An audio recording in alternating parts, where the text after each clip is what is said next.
Creo que andamos en la ruta, que tenemos que mejorar, que duda cabe, pero ese es un buen comienzo. Pasemos al segundo tema. El segundo tema tiene que ver con lo siguiente. En derecho, o sea, el derecho tiene una desgracia. Ustedes han estudiado física en secundaria. Y entonces, sobre electrón, neutrón, todo eso saben, ¿la verdad? Pero la física tiene sus conceptos, tiene sus categorías, y ustedes pueden hablar de física desde el idioma que manejan, que en este caso es el español. La desgracia del derecho es que el derecho se mueve con un idioma que es el mismo idioma con el cual vivimos todos los días. No es un idioma aparte, no son categorías apartes, salvo 20, 30, 40, 50 conceptos medios exóticos. En todo lo demás hay una vivencia diaria del derecho. ¿Esto qué produce? Produce que las categorías jurídicas se usen de manera muy arbitraria, se usen de manera muy abierta. O sea, el jurista, cuando es jurista, que ya empieza a tener dudas de quién es jurista y quién no en este país, es muy generoso para hablar. O sea, no habla como científico. Es demasiado abierto en los conceptos que usa. Y eso determina, por ejemplo, que cuando un profesor hace referencia a admisibilidad y procedencia, ¿qué cosa diga? Diga lo más sencillo de todo. Admisibilidad, muchachos, es forma, y procedencia es fondo. Yo podría jurar que no hay uno en este salón que no haya escuchado eso. Bueno, esa es una bestialidad. Si pueden, nunca más lo vuelvan a decir. Prométanselo a sí mismos, porque les voy a persuadir que eso es una burrada. Eso no se dice más. No es cierto, pues. ¿Pero por qué no es cierto? Porque las categorías admisibilidad y procedencia no tienen que ver con que uno responde a la estructura, a la forma, y el otro responde al contenido, al mérito. Eso no es cierto. Con lo que tienen que ver, fundamentalmente, estas categorías, es con la posibilidad que algún requisito del acto pueda o no ser subsanable.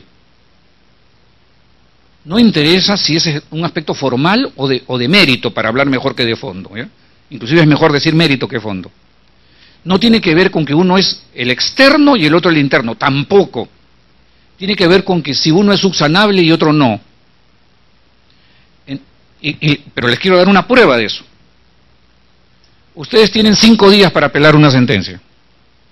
¿Tiempo es forma o fondo? Tiempo. Tiempo, lugar y modo son modalidades, son externalidades del acto. Es forma. El tiempo es típicamente forma. Ahora vuelvo a la pregunta. Ustedes tienen 5 días para apelar y apelan en el día 6. ¿Qué pasa? ¿Tienen un nuevo plazo? Se van al diablo, ¿cierto? ¿Por qué se van al diablo si es forma? No deberían irse al diablo, pero se van. ¿Por qué? Porque el tema no tiene que ver con forma y fondo.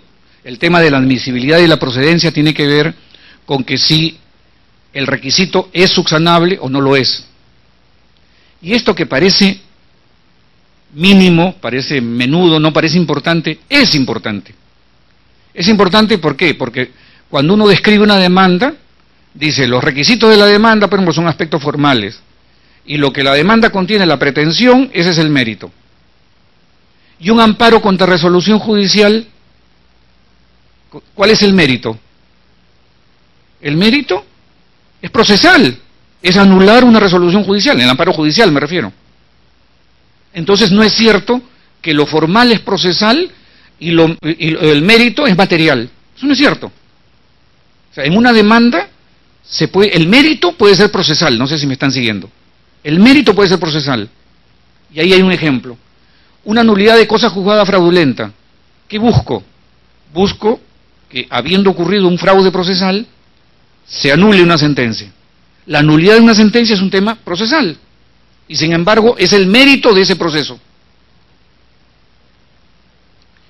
Un ejemplo mucho más dramático y que en el país literalmente ocurre en todas las cortes judiciales. Yo no sé si ustedes han visto una medida cautelar que sea acogida por un juez y que el juez diga fundada la medida cautelar.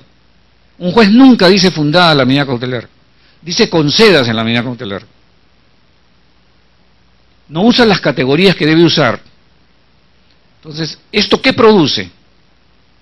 Produce, por ejemplo, que cuando falta,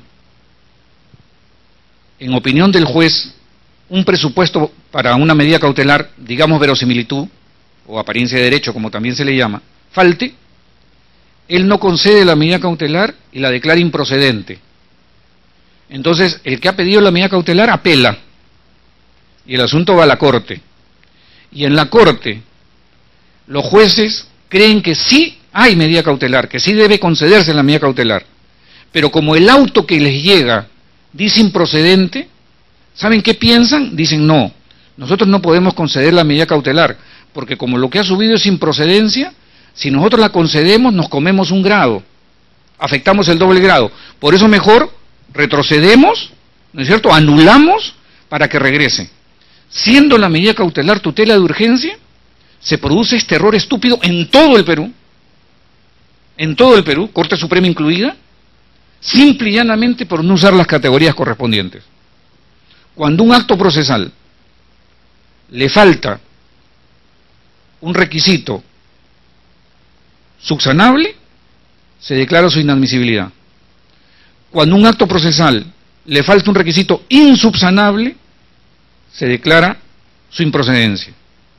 Y cuando un pedido hecho al juez, no es acreditado jurídica o fácticamente, se declara infundado el pedido. O sea, la respuesta sobre el mérito es fundado o infundado. La respuesta sobre un requisito insubsanable es procedente o improcedente. Y la otra respuesta de un requisito subsanable es admisible o no inadmisible. Esto, lamentablemente, es un tema elemental, ha determinado una demora totalmente absurda en un tema tan importante como, por ejemplo, la tutela cautelar, en donde se desperdicia tiempo absurdamente. Pues si podemos cambiar. Esto se resuelve con este artículo que está desde el año 2003, cuando se creó, se llamó la Feriajus, creo, se creó esa institución. Esto pasó al Congreso en el año 2003, y como esa gente es muy ocupada, muy inteligente, se dedica a cosas más importantes, como por ejemplo en robarse el pollo, violar a la empleada, entonces no han visto esto en la Comisión de Justicia, y por supuesto tampoco lo han aprobado, que es un cambio al artículo 128 que haría que el tema este que acabo de describir sea totalmente resuelto. Pues eso no ha ocurrido y lamentablemente seguimos en el pendiente. Pero no lo olviden, lo que les acabo de describir sucintamente es la llamada teoría de la cuestión procesal. Las categorías procesales tienen que ajustarse a la respuesta judicial a partir de la eficacia o ineficacia de sus requisitos o eventualmente de su mérito. Y tiene que usarse la categoría procesal indicada, porque si no, todo se pervierte. Una más, amigo. Este es un tema increíble. Miren lo que puede pasar en este país. Es lindo, es nuestro, lo amamos hasta la desesperación, pero al mismo tiempo también se nos viene una gana que venga una bomba y desaparezca todo y volver a empezar a ver si se puede, ¿no? Este párrafo, el tercer párrafo del artículo 326, fue la primera modificación que tuvo el Código Procesal Civil.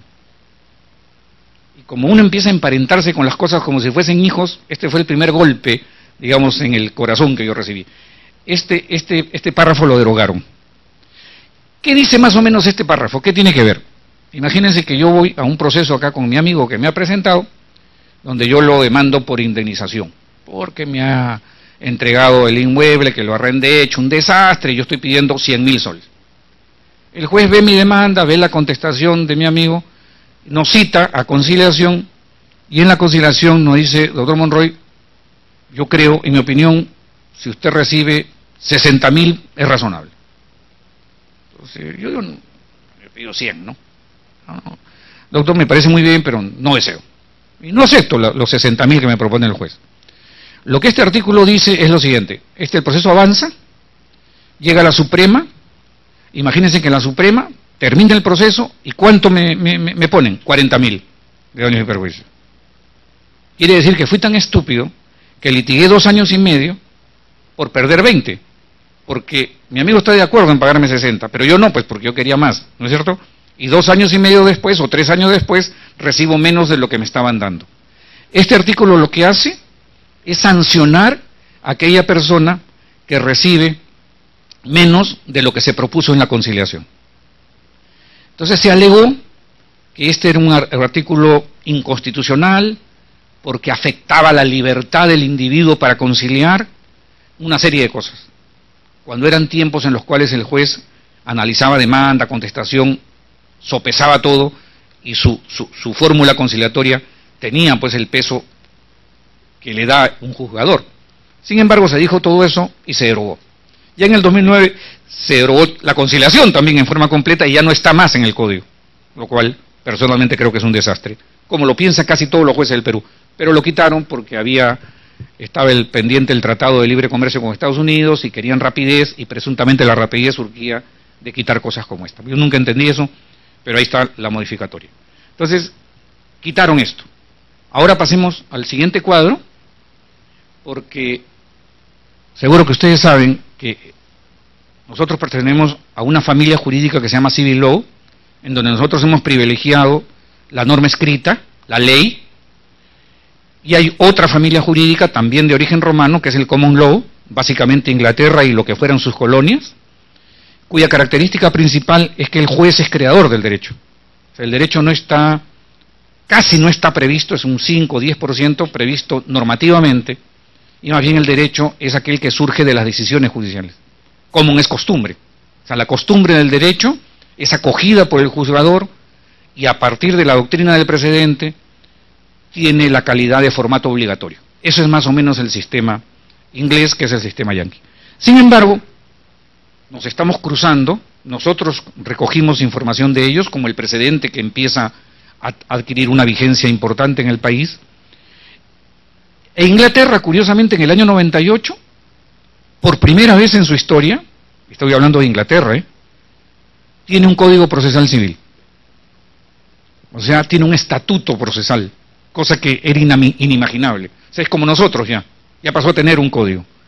Y fíjense qué curioso, les traigo un artículo, creo que es el 94A, no me acuerdo ahorita, pero no importa, pero miren el contenido, léanlo ustedes. Ese contenido del Código Inglés del 98 es exactamente el artículo que fue creado por el legislador peruano para su código, para su tierra, y se lo tiraron al diablo, al tacho, a la basura. Y es acogido 5 años después en Inglaterra. O sea, hay alguien que ha perdido la razón acá. O sea, hay algo que importa, que interese, lo tiramos. Y hay otro tipo que tiene 50.000 veces más dinero y capacidad que nosotros, y talento, y sin embargo lo coge. En el año 2009, miren, 9 años después que el Código Inglés, se modifica el Código de Procedimientos italiano, el Código de Chiovenda, de Carneluti, de Calamandrei, de los grandes maestros del pensamiento jurídico universal, y sacan ese artículo. ¿Que saben qué? Es nuestro artículo. Yo no voy a decir que lo han copiado, ¿no? Lo que quiero decir es que la idea, que fue original, fue chola, fue peruana, era bondadosa, era buena. Y la tiraron al diablo. La tiraron al diablo. Y más bien, en otro lugar, la cogen, ¿no? Es insólito cómo pueden pasar estas cosas. Dale el cambio, amigo. Otro tema importantísimo es la función de la Corte Suprema. Hoy día, amigos, nosotros tenemos una Corte Suprema que tiene 2 salas civiles, 2 salas constitucionales, 3 porque han agregado una más, y 2 salas penales y han agregado una más, una provisional. Entonces 2, 4, 6, 7, tenemos entre 7 y 8 salas. ¿Qué producen al año? Entre 20 y 25.000 sentencias al año. Eso es lo que produce la Corte Suprema de nuestro país, que está dividida en salas especializadas. Sí, ese es el promedio, entre 20 y 25.000 sentencias al año. La Corte Suprema Americana resuelve entre 90 y 120 casos al año. O sea, hay alguien que ha perdido la razón. Porque 25.000 y 100, too much, ¿no? Es demasiada la diferencia como para decir estamos en la línea. Y entonces surge la pregunta, ¿para qué sirve la Corte Suprema a los Estados Unidos de Norteamérica? Y no hablo de dinero, no hablo de plata, hablo de ¿para qué sirve? Sirve, por ejemplo, para que en 1954 se dé una sentencia, Brown versus Board of Education, que significa el auténtico fin de la discriminación racial. De allí peleas. Antes de esa sentencia hubo otra sentencia, que era la que primaba, donde decía que los blancos y los negros eran iguales, pero tenían que vivir separados, separate by equals. Y por lo tanto, habían restaurantes con zonas para negros, ómnibus con zonas para negros, colegios donde no se recibían negros, en fin, o sea, todo bien ordenadito, todos somos iguales, pero cada uno en su lugar. Eso se llama separados pero iguales. Esa sentencia fue cambiada en 1954 por la Corte Suprema, con muchas luchas en medio, porque hay muchos estados que no aceptaron, especialmente los del sur, no aceptaron, pero eso cambió. O sea, una Corte Suprema, amigos, es capaz de marcar pautas importantísimas, esenciales, para la vida de un país. Tal vez un segundo ejemplo mejore el asunto. Todos ustedes saben qué cosa es debido proceso legal. Es una cláusula general, así se llama en doctrina, según la cual todos tenemos el derecho mínimo a ser notificados en un proceso, a tener derecho a aprobar, a tener derecho a impugnar, en fin, a tener his day in court, nuestro derecho en la corte. ¿No es verdad? Muy bien. Y también tenemos derecho, como seguro lo han visto ustedes en las pelas que a veces han visto sobre procesos, a que cuando uno es detenido, lean la enmienda 14 y la enmienda 4. ¿Y por qué ocurre eso en la película? ¿Para ganar sitio, para ganar tiempo? No. Ocurre porque hay un caso que se llama Miranda versus Arizona. Miranda es un puertorriqueño que es encontrado violando a una chica, pero infraganti. Es llevado por la policía y no se le leyeron sus derechos. La Corte Suprema Americana, amigos, liberó a Miranda porque no se le habían leído sus derechos. Yo sé que ustedes están diciendo, eso es una bestialidad, eso no puede ocurrir, que lo maten. O sea, ustedes pueden hacer una portada para Ajá, para el Trome, ¿no? Pero ¿saben qué? Quiso la Corte Suprema, quiso decir, el debido proceso legal no es una fórmula jurídica, es una forma de vida. Maldita sea, ¿vivimos con ella o no vivimos con ella? Este hombre es un monstruo. Ve a una mujer sola y la viola. Pero ¿saben qué? Ese monstruo tiene un derecho mínimo. Si a él no se lo damos, no se lo damos a nadie. Aprendamos a darlo. La Corte Suprema Americana en 1973, en un caso que se llama el caso Roe, en el caso Roe dio como precedente lo siguiente: el aborto no es un delito federal. ¿Y eso qué significa? Significa que en 8 estados de la Unión, no en todos, pero hay 8 estados de la Unión en la cual una chica mayor de 15 años puede acercarse a una clínica estatal y pedir un degrado y que se lo hagan, porque no es un delito. Otra vez, puede estar bien, puede estar mal, sí, seguro que lo de nosotros es perfecto. Toda forma de aborto es delito, ¿no es cierto? Y la Iglesia clamando que inclusive el terapéutico también es delito, ¿no es cierto? Para que Papá Lindo esté feliz, ¿no es verdad? Una mujer puede saber 6 meses antes que el hijo que viene es anencefálico, o sea, va a vivir probablemente menos de un minuto, pero tiene que tenerlo, porque Papá Cipriani dice que tiene que tenerlo, y nadie cuestiona eso. A ese nivel han cambiado Y hay una sentencia suprema de ellos que es capaz de decir eso. En nosotros ni siquiera es posible concebir eso, porque si ustedes ven algún día un cuadernillo del peruano sobre las sentencias que salen en letra, ustedes leen normalmente los documentos en letra 12, salen en letra 6 más o menos, son unos ovillos así, además es menos del 1 por 1000, de las 25.000 se publicarán 200 al año. ¿Cuáles se publican? Lo que el chico que está ayudando en la Corte Suprema manda al peruano si se anima. Eso es todo. Esa es la jurisprudencia en el Perú. Esa es la diferencia en tener una Corte Suprema que oriente el pensamiento jurídico nacional, que encauce los problemas sociales, políticos, económicos, que preserve los valores de la Constitución, que plantee rutas alternativas a temas. Fíjense, y es el último ejemplo para que sepan cuán importante es una reforma del sistema casatorio que en este momento está en el Congreso y que ojalá se concrete, pero bueno, es pedir peras al olmo, lo sé, pero que sea posible, que esto pueda lograrse. Nixon es presidente de los Estados Unidos y se descubre que ha puesto micrófonos en la oficina donde se realiza la actividad su partido, el partido opositor a las siguientes elecciones, que es el Partido Demócrata, el edificio Watergate. Entonces se demuestra que hay grabaciones y se demuestra también que el presidente sabe que eso está ocurriendo. Entonces un juez de primer grado, un juez de circuito se llama, le pide al presidente que le entregue las grabaciones.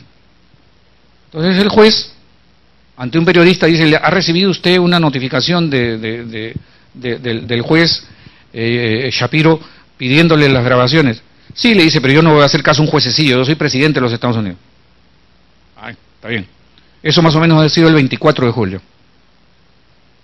Para el 27 o 28 de julio, la Corte Suprema le pide a Shapiro el expediente, que estaba en primer grado, le pide el expediente, y le dice a Nixon: dame a mí las grabaciones. 24 de julio, 27 de julio fue. El 8 de agosto Gerald Ford estaba jurando como presidente de los Estados Unidos. Se acabó el tema. Imagínense lo que esto hubiera pasado acá. Aquí a los expresidentes la suegra les compra casas, aquí hay otro miserable que no se larga y que es un gran bandido, pero que no le logran probar y está dando vueltas para entrar otra vez el 2016. Es decir, están ahí dando vueltas y la Corte Suprema, obviamente, a la expectativa de a cuál cristiano se acoge para seguir en la mermelada y no producir ningún cambio. De eso trata el tener una Corte Suprema distinta, una Corte Suprema con una cantidad mínima de casos, sin duda, sea a través del certiorario o de cualquier otra fórmula, pero que permita esos cambios. Pasa, amigo, la hoja, un sistema, como digo ahí, de precedente dinámico, que permite el overruling, es decir, que la Corte Suprema periódicamente pueda modificar sus precedentes cuando se produzcan situaciones históricas o sociales que admitan ese cambio, que un juez pueda apartarse de un precedente por cualquiera de las fórmulas que tiene, básicamente distinguishing, que diga que un caso no se va a aplicar al otro porque hay algunas diferencias que hacen que no se aplique, en fin, una serie de cosas que permitan eso. Pero fundamentalmente, amigos, el tema en el Perú es tan dramático como ese dato que ustedes tienen allí. En el 2008, la Sala Civil Permanente de la Corte Suprema encontró que el 93.2% de los casos que recibe son recursos de casación improcedentes. O sea, vamos a hacerlo en números redondos. De cada 100 recursos de casación que se presentan, 93 son improcedentes.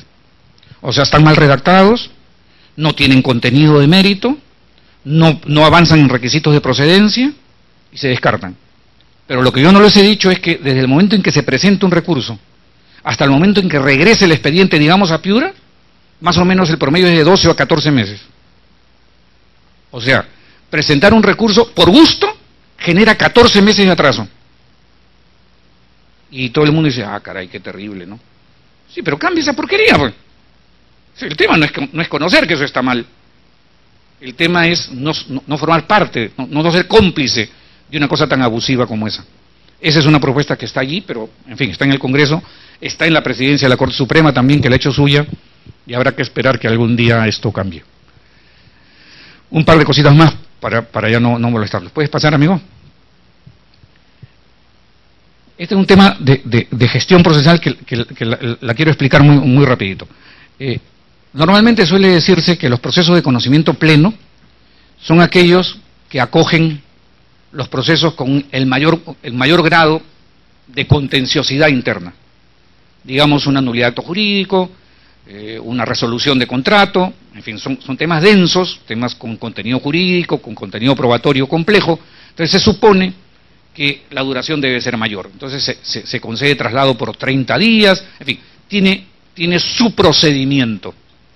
El Código Inglés, que me ha encantado, no solamente porque acoge cosas nuestras, sino porque también propone algunas otras cosas importantes, tiene una fórmula bien curiosa que se llama el case management, en donde el juez, después de recibida la contestación de la demanda, llama a las partes a una audiencia y a partir de lo que él entiende el grado de conflictividad que tiene el caso, reduce los tiempos del proceso y establece una fórmula más expeditiva. O sea, el procedimiento que está fijado en el código es un procedimiento marco, pero que cada juez, en función de una eventual complejidad mínima que tenga el caso, reduce, acuerda eso con las partes, establece las reglas y los reduce. Reduce en plazos, en qué cuestiones deben ser probadas, qué medios probatorios se deben usar, cómo deben ser actuados. Es decir, ya hay una idea en la cual no es que hay un procedimiento y hay que respetarlo, sino hay un procedimiento y hay que respetarlo, pero el juez puede, en comunión con las partes, hacer esta reducción y posibilitar casi un procedimiento ad hoc, o sea, lo que en doctrina civil se llama tutela diferenciada, es decir, establecer un procedimiento en función del grado de complejidad que tiene cada tema, cada materia. Pasa, amigo, ahora sí ya estoy... De repente hacemos esto y nada más. ¿Qué son medidas interinales? Son, que no las tenemos aún, pero que tendríamos que incorporarlas. Son fórmulas para dar satisfacción antes que avance el proceso. O sea, en el Perú, ustedes demandan a alguien por 100.000 soles.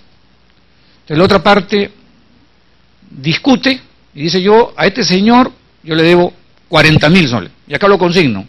60.000 no, porque le pagué a su mamá, a su tía, él tiene una querida que vive por mi casa, a ella le dejé 20.000, en fin, o sea, yo a él lo que le debo son 40.000 y acá los consigno.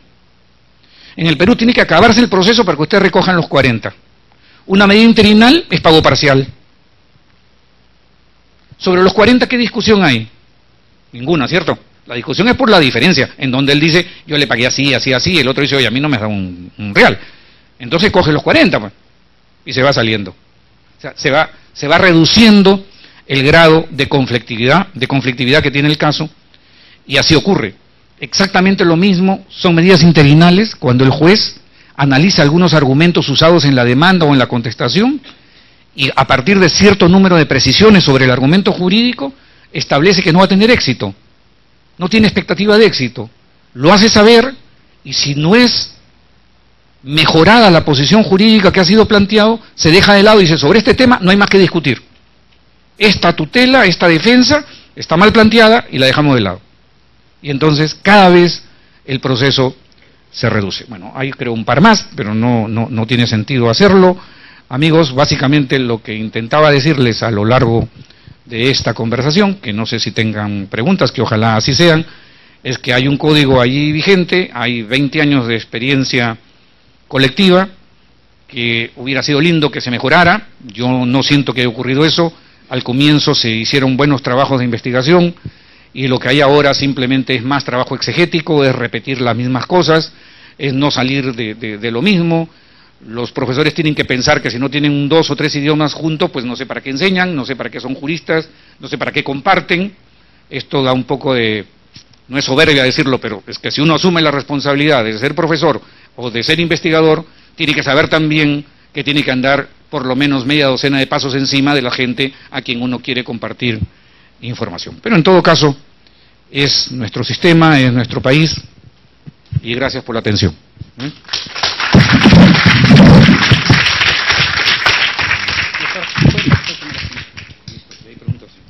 Bien. Agradecemos la exposición del doctor Juan Monroy Gálvez. Bueno, invitamos al público asistente a que realice las preguntas para poder alcanzarles el mismo. ¿Sí? ¿Algunas preguntas? Bien. A ver, permita, doctor.